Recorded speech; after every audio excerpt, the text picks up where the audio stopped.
តបងប្អូនគ្រាន់តែឃើញហ្នឹងក៏ទំនងគួរឲ្យចង់ញ៉ាំដែរបងអូនអើយខ្យងទឹកប្រហុកបងអូនណាទំនងណាបងអូនចំណាយលុយអត់ត្រឹមតែ4000រៀលទេណាបងអូនណាញ៉ាំយ៉ាងពិសេសហ្មងបងប្អូនបើយើងគិតសម័យមើលបើយើងទៅញ៉ាំមួយវ៉ាន់អត់ទៅញ៉ាំនៅហាងបងអូន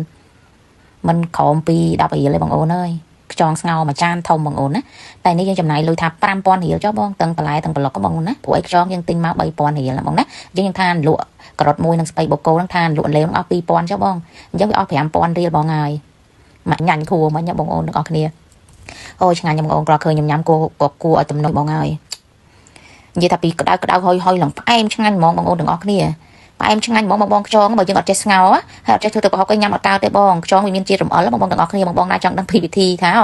ស្ងោរធ្វើម៉េចឲ្យបានឆ្ងាញ់ឲ្យអស់ជាតិរំអិលលាងធ្វើម៉េចឲ្យស្អាតឯងបងមើលវីដេអូរបស់ខ្ញុំឲ្យចប់ណាបងអូនណាមើលឲ្យបង follow page ខ្ញុំមួយហើយបងជួយ comment ខាងក្រោមដែរបងចង់មើលពីរបៀបធ្វើម្ហូបបងចង់ចេះធ្វើម្ហូបឲ្យញ៉ាំឲ្យដល់អស់លុយតិចបង comment មកខ្ញុំធ្វើជូនបងមើលទាំងអស់គ្នាណាបងណាសូមឲ្យតែបងជួយ follow ជួយ share វីដេអូខ្ញុំម្នាក់មួយទៅណាបងអូនទាំងអស់គ្នាអូយអែហ្មងបងនិយាយទៅចិត្តបងធានាហ្មងបងណាគាត់ចូលចិត្តយកទៅញ៉ាំខ្លែមក៏ត្រូវដែរបងអើយណែចិត្តហ្មងបងចិត្តឆ្ងាញ់ចត់ចិត្តហ្មងបងទាំងអស់គ្នាជឿខ្ញុំបងណាព្រោះអីវាអត់ថ្លៃទេបងថ្ងៃមើលខ្ញុំថាអស់5000រៀលបងឯងទៅញ៉ាំនៅហាងមិនបានដូចខ្ញុំនិយាយចឹងបើមិនក្រោម10រៀលទេអត់បានទេបងអូយបងនៅខ្យងបងឃើញទេមុននឹងខ្ញុំយកវាមកស្ងោរខ្ញុំទិញមកពីផ្សារខ្ញុំដាក់ត្រាំវាសិនត្រាំរយៈពេល2ម៉ោងអីទៅបង2ម៉ោង3ម៉ោងវាចេញជាតិដីបងឃើញទេបងចេញជាតិដីឡើងខាប់ហ្មងបងទាំងអស់គ្នាអញ្ចឹងខ្យងមិនថាយកមកពីស្រែខ្យងស្រែមែនក៏ប៉ុន្តែវានៅតាមស្រែវាជាប់ដីជាប់ផុកបងប្អូនទាំងអស់គ្នាអញ្ចឹងយើងត្រូវយកវាមកលាងសម្អាតឲ្យស្អាតដើម្បីលាងសម្អាតស្អាតបងប្អូនជឿតាមខ្ញុំទិញមកពីផ្សារភ្លាមបងប្អូនដាក់ត្រាំវាចោលរយៈពេល2ម៉ោងអីទៅបង2ម៉ោងទៅ3ម៉ោងទៅពេលល្ងាចយើងល្មមស្ងោរញ៉ាំស្អាតហ្មងបងវាចេញដីចេញអស់ហ្មងពេលវាចេញអស់អញ្ចឹងបងឃើញទេពេលដែលយើងចាប់ផ្ដើមលាងសម្អាតវា4 5 6ទឹកគឺស្អាតបងគ្មានជាតិដីជាតិអីទេបងហើយ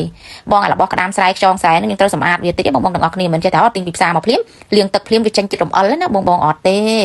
បងត្រូវដាក់ត្រាំវាទុករយៈពេល1ម៉ោងទៅ2ម៉ោងបានវាចេញអស់បងឃើញទេគ្រាន់តែខ្ញុំចាប់ផ្ដើមលាងទឹកមួយសានិយាយថាវាចេញជាតិដីឡើងអស់ស្អាតហ្មងអញ្ចឹងខ្ញុំចាប់ផ្ដើមលាងវាទៀតលាងឲ្យលាងទៀតលាង5ទឹក6ទឹក7ទឹកបងអូនលាងដោះហាញតន់តែស្អាតទាំងអស់ដោះហាញតន់តែសស្គូដូចស្រីលៀបលេអញ្ចឹងណាប្រែសម្បុរពីខ្មៅមកសអញ្ចឹងបងបានខ្ញុំយកទៅដាក់ស្ងោរញ៉ាំបងទាំងអស់គ្នាណែអូយបងហើយលាងដោះហ្មងបងខ្យងហ្នឹងតែ3000រៀលណាបងទាំងអស់គ្នាអូយណែ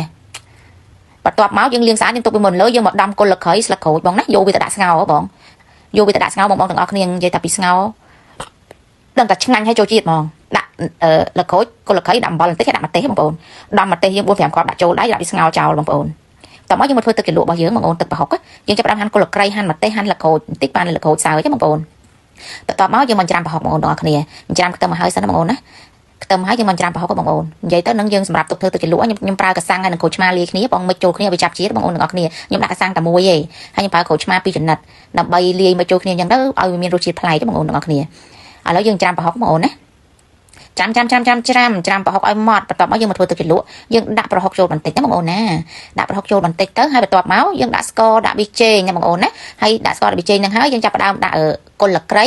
ខ្ទឹមសដែលយើងច្រាំម្ទេសស្លឹកក្រូចសើចដែលយើងហាន់ហើយហ្នឹងបងប្អូនដាក់ចូលតែនេះខ្ញុំច្របាច់ក្រូចឆ្មាជាមួយស្ករប៊ីចេងសិនណាបងប្អូន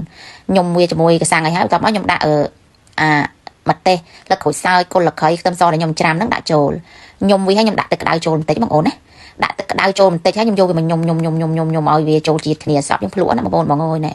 គ្រាន់ឃើញក៏តំណងបងប្អូនធ្វើញ៉ាំមកចំណាយលុយអស់ត្រឹមតែ5000រៀលបងអើយញ៉ាំបាន5នាក់ណាបងណាមកឆ្ងាញ់ហ្មងបងខ្យងហើយបងរោណាបងអើយបើយើងទៅទិញញ៉ាំគេគឺវាថ្លៃចំណេញថវិកាមែនទេ